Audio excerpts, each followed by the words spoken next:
Seanca në apelin e posaçëm kundër Erion Veliajt vijon të shkaktoj debate. Në atë seancë SPAK u shpreh se kishte bërë zbulime dhe prova të forta mbi baza të së cilave konfirmonte se Veliaj ishte person me rrezikshmëri të lartë dhe duhej të lihej në qeli. Por nëse shohim me kujdes vendimin e apelit, përveç provave të mëparshme që janë pjesë e dosjes, ka pasur vetëm shkrime portalesh dhe kronikash televizive. Në vendimin e zbardhur të apelit të posaçëm janë vetëm disa faqe me prova të reja dhe SPAK ka dokumentuar postimet në rrjetet sociale të Veliajt dhe shkrimet e disa portaleve nga proces verbali për kryerjen dhe marrjen e të dhënave nga burimet e hapura i datës 24/2/2025, e mbajtur nga hetuesi i Byros Kombëtare të Hetimit. Rezulton një artikull i datës 23/2/2025, i pasqyruar në faqen e internetit të Ora News, me titull "Kolegu im nuk e ka iden me kë është ngatërruar", ku personi nën hetim Erion Veliaj sulmon prokurorin Olc Dado. Mëtej vijon një artikull i botuar në median online CNA me titull "Nga fyerja te kanosja për Dadon dhe Banin", ku personi nën hetim Erion Veliaj në një postim të datës 10/2/2025 përdor shprehje fyese ndaj prokurorit Olc Dado. Mëtej vijon një postim i datës 11/2/2025 ku personi nën hetim Erion Veliaj përdor shprehje fyese ndaj prokurorit Olc Dado. Më pas postimet vijojnë në datat 19, 21, 22 dhe 23 shkurt 2025 ku personi nën hetim Erion Veliaj vijon fyerjen, por në një rast edhe kërcënim ndaj prokurorit Olc Dado,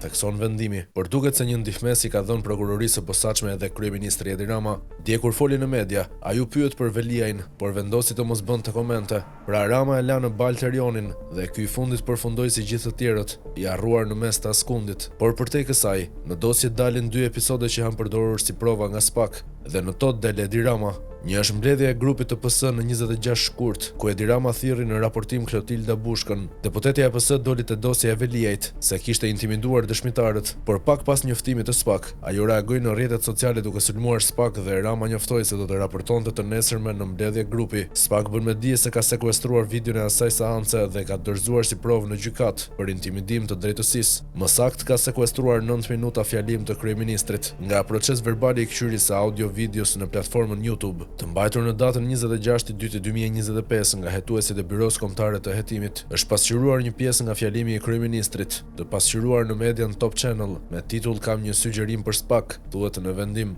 Po ashtu del një tjetër episod, ku dyshohet se Edi Rama ka takuar një prej dëshmitarëve të dosjes Veliaj. Bëhet fjalë për Greta Domin. Në orën 10:59, datë 26 shkurt, Erion Veliaj bisedon me Ajolën në lidhje me deklaratën e mëngjesit nga ana e kryeministrit. Ata bisedojnë edhe në lidhje me dëshmitaren Greta, ku sipas bisedës është takuar me kryeministrin. Erion Veliaj i kërkon Ajolës që të lidhet me Gertën dhe ta inkurajojë, thuhet në vendimin e gjykatës. Pra kryeministri jo vetëm e ka harruar Veliajin, por duket se e fundosi me qëndrimet që mbajti atë një javë derisa futi kthetrat në bashki.